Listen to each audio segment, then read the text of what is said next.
শুরু হয়েছে জগন্নাথ বিশ্ববিদ্যালয়ের কেন্দ্রীয় শিক্ষার্থী সংসদ নির্বাচনের ভোট গণনা এবং ভোট গণনা দেখছে যে ক্যাম্পাসের মূল ফটকের সামনে যে জায়ান্ট স্ক্রিনের ব্যবস্থা করেছে বিশ্ববিদ্যালয়ের প্রশাসন, সেই স্ক্রিনের সামনে সাধারণ জনতার ভিড় লক্ষ্য করা যাচ্ছে। বহিরাগত এইসব মানুষরা অনেক সময় আমরা দেখছি যে এই ক্যাম্পাসের মূল ফটকের পাশেই কিন্তু আসলে কাঁথা বালিশ নিয়েও পর্যন্ত শুয়ে পড়েছেন, বসে পড়েছেন।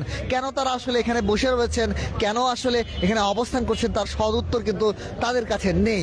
আমরা একটু জানার চেষ্টা করব সেই সব মানুষদের কাছ থেকে যে কেন আসলে তারা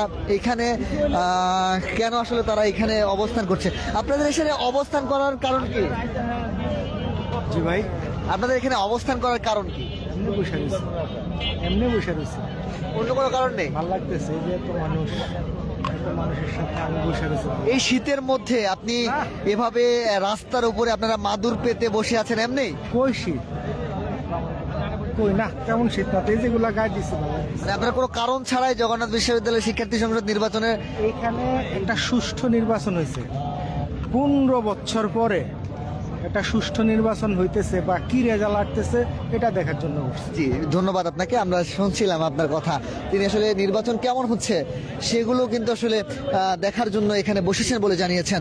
এবং আমরা দেখছি যে কিছুক্ষণ আগে এখানে থেকে কিন্তু আসলে শিক্ষার্থীরা তাদের কথা জানিয়েছেন। আমরা একটু জানার চেষ্টা করব শিক্ষার্থী যারা ছাত্র দলে এখানে অবস্থান করেছেন তাদের থেকে জানার অবস্থান করব যে আমরা একটু জানার চেষ্টা করি। ভাই, সার্বিক পরিস্থিতি কেমন দেখছেন এবং এখানে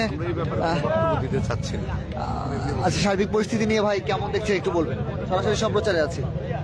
ডাকেন কেন ভাই? এগুলো কি ফাজলামি করেন? ফাজলামের জায়গা। দর্শক, যেমনটি বলছিলাম যে বহিরাগত অনেক শিক্ষার্থীরা কিন্তু অনেক মানুষই আসলে এখানে অবস্থান নিয়েছে। এখানে তারা নির্বাচনের ফলাফল দেখার জন্য অধীর আগ্রহে বসে রয়েছে। তারা কে হচ্ছেন যোগসুর প্রতিনিধি সেই বিষয়টি জানার জন্য কিন্তু আসলে অপেক্ষা করছেন। জানিয়ে রাখি, দীর্ঘ প্রতীক্ষায় ছিল জগন্নাথ বিশ্ববিদ্যালয়ের শিক্ষার্থীরা এবং সাধারণ মানুষরা যারা এই যোগসু নির্বাচন নিয়ে ভাবছেন। তারা কিন্তু দীর্ঘ সময় আসলে প্রতীক্ষায় ছিল কারা নির্বাচিত হবেন, কখন ভোট গ্রহণ শুরু হবে। জানিয়ে রাখি 4টা বাজে ভোট গ্রহণ শেষ হয়ে কিন্তু সাথে সাথেই সেই ব্যালট বাক্সগুলো আসে কেন্দ্রীয়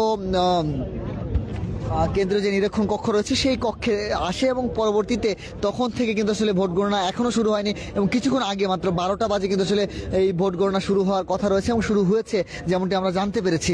জানিয়ে রাখি যে দীর্ঘ সময় প্রশাসনের সাথে বৈঠক হয়েছে ভোট কোন পদ্ধতিতে আসলে গণনা করা হবে সেটি নিয়ে, এবং যেহেতু মেশিনের যান্ত্রিক ত্রুটি লক্ষ্য করা গিয়েছে সে কারণে উভয় পক্ষের সিদ্ধান্তে নির্বাচন কমিশন একটি সিদ্ধান্ত এসেছে। সেই সিদ্ধান্ত হলো জগন্নাথ বিশ্ববিদ্যালয়ের কেন্দ্রীয় শিক্ষার্থী সংসদ নির্বাচনের ফলাফল শুরুতে ম্যানুয়ালি গণনা করার পর সেটি আবারও মেশিনে গণনা করে চেক করা হবে। যদি মেশিনের সব কিছু ঠিকঠাক থাকে তাহলেই কিন্তু মেশিন দিয়ে